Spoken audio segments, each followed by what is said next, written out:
नमस्कार प्यारे बच्चों। आज अपन जो है कक्षा 9th का जो टॉपिक अपना चल रहा था नंबर सिस्टम संख्या पद्धति। ठीक है, तो अपन ने संख्या के बारे में सामान्य परिचय अपन ने कर लिया था। ठीक है, तो यदि आपने वो वीडियो नहीं देखा अभी तक तो उसको पहले देख लें और संख्या के बारे में पूरी डिटेल्स उसमें अपन ने चर्चा कर चुके हैं। ठीक है, आज अपन प्रश्नावली 1.1 का जितने भी जो क्वेश्चन दे रखे हैं बुक के अंदर उसको अपन डिस्कस करेंगे। ठीक है, तो क्वेश्चन नंबर 1 आपका क्या बोल रहा है, इसमें यह दिया गया है कि क्या शून्य एक परिमेय संख्या है, क्या इसे आप p बटे q के रूप में लिख सकते हैं जहां p और q पूर्णांक हैं और q is not equal to 0। ठीक है, तो अपन को ये पूछ रहा है कि जो शून्य है वो परिमेय संख्या है या नहीं है। ठीक है, हाँ या नहीं। ठीक है, तो अपन ने इसमें परिभाषा में पढ़ा था कि परिमेय संख्या किसको कहेंगे।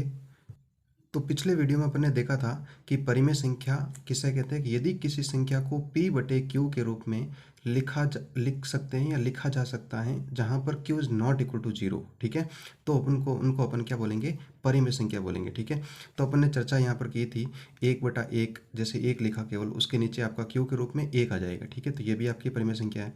-7/2, तो इस प्रकार ये भी p बटे q के रूप में है। ठीक है, तो इसी प्रकार अपन ने चर्चा की थी, तो वही परिभाषा अपन यहाँ पर काम में लेते हैं और अपन ये बोल सकते हैं कि जो 0 है या शून्य जो है एक परिमेय संख्या है, क्योंकि 0/1 इस प्रकार अपन इसको लिख सकते हैं। ठीक है, और इसको यदि अपन p बटे q के बराबर लिखें तो इस प्रकार ही हो जाएगा, p का मान 0 हो जाएगा और q का मान क्या हो जाएगा, 1 हो जाएगा। ठीक है, तो अपन ये बोल देंगे कि हाँ 0 एक परिमेय संख्या है जहाँ पर p का मान 0 होता है और q का मान 1 है यहाँ पर। अच्छा, 1 के अलावा और भी हो सकता है, चाहे आप 2 लिख सकते हो, चाहे आप 3 लिख सकते हो, और ऋणात्मक संख्या भी अपन लिख सकते हैं। ठीक है, जैसे मैं एक एग्जाम्पल लेता हूँ, 0/2 लिख दिया तो ये भी आपकी परिमेय संख्या है। 0/-2 लिख दिया तो ये भी आपकी परिमेय संख्या है। ठीक है, देखते हैं अपन नेक्स्ट क्वेश्चन को।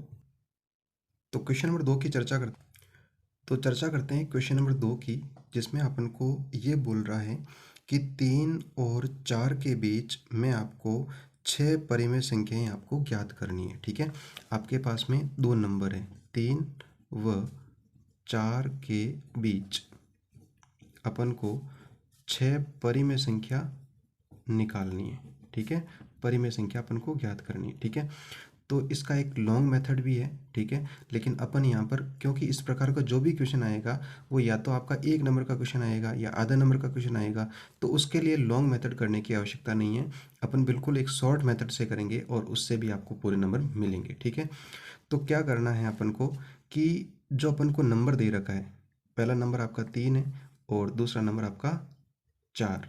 ठीक है, तो सबसे पहले अपन को ये करना है कि इनके बीच में परिमेय संख्याएं कितनी पूछ रहा है। तो अपन ने देखा कि इसने 6 परिमेय संख्याएं पूछ रहा है। ठीक है, तो आपको क्या करना है, 6 से 1 बढ़ाना है। तो 6 में 1 बढ़ाए तो कितना हो गया, 7, और 7 का जो है वो प्रत्येक संख्या के अंश और हर में आपको गुणा करना है। ठीक है, समझ गए आप। जो भी आपको नंबर दे, 3 और 4 दे रखा है। ठीक है, 3 और 4 दो अपने लिख दिया। उसके बाद में जितनी संख्याएं पूछे, माने 6 पूछा है तो 6 + 1 कितना हो जाएगा, 7, 7 से गुणा करना है। यदि 7 पूछता तो 7 + 1 8 हो जाता। ठीक है, तो 8 से अपन गुणा करते। तो ये जो 7 है, इस 7 को इस संख्या के अंश और हर से गुणा करेंगे। ठीक है, तो हर में कुछ नहीं था तो अपन 1 मान लेते हैं। यहाँ पर भी हर में कुछ नहीं था तो अपन ने क्या मान लिया, 1। ठीक है, अब इनको गुणा कर दो। 3 को 7 से किया तो कितना हो गया, 21, और 1 को 7 से किया तो कितना हो गया, 7। ठीक है, और यहाँ पर 4 को मैं 7 से करूँ तो कितना हो जाएगा, 28, और नीचे कितना हो जाएगा, 7 हो जाएगा।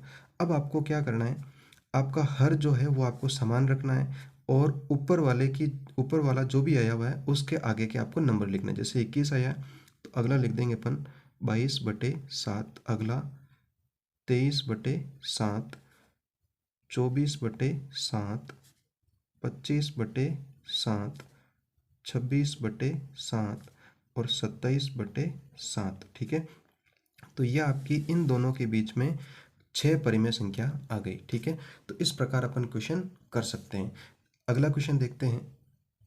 तो देखते हैं क्वेश्चन नंबर 3 को, और क्वेश्चन नंबर 3 में आपका ये बोला गया है कि 3/5 और दूसरी संख्या दी अपन को 4/5 के बीच आपको 5 परिमेय संख्याएं ज्ञात करनी है। कितनी ज्ञात करनी है? 5 परिमेय संख्या।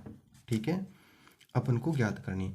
तो मैंने आपको अभी आपका ये प्रोसेस बताया था कि पहले इन दोनों नंबर को अपन यहाँ लिख देते हैं 3/5 और इसको लिख दो 4/5। ठीक है, फिर मैंने आपको बोला था कि इन दोनों के बीच में जितनी संख्याएं पूछ रहा है उससे एक बढ़ाकर आपको गुणा करना है। तो 5 दिया हुआ तो 5 से एक बढ़ा दो, कितने हो गए? 6। अब इस 6 का इसके अंश और हर दोनों जगह गुणा करना है। यहाँ पर भी अंश और हर दोनों जगह गुणा करना है। ठीक है, तो अपन ने गुणा कर लेते हैं इसको। 3 को 6 से किया तो ये 18 हो गया, और 5 को 6 से किया तो कितना हो गया आपका? 30 हो गया। यहाँ पर 4 को 6 से किया तो 24 हो गया, और 5 को 6 से किया तो कितना हो गया? 30 हो गया। ठीक है, अब मैंने आपको बोला था इसके आगे के नंबर लिख लें अपन, और जो हर है वो आपका समान ही रहना है। तो अगला हो जाएगा आपका 19/30, उसका अगला 20/30, फिर से आपका 21/30, 22/30 और 23/30। ठीक है, तो इस प्रकार अपने पास में इन दोनों के बीच में 5 परिमेय संख्या आ गई। ठीक है, तो इस प्रकार आप सॉल्व कर सकते हैं। अब आपका कुछ भी नंबर दे, बस उसमें आपको ये ध्यान रखना है कि जितना पूछे उससे एक बढ़ाकर अंश और हर में गुणा करना है, और आगे अपन को नंबर लिखना है। ठीक है।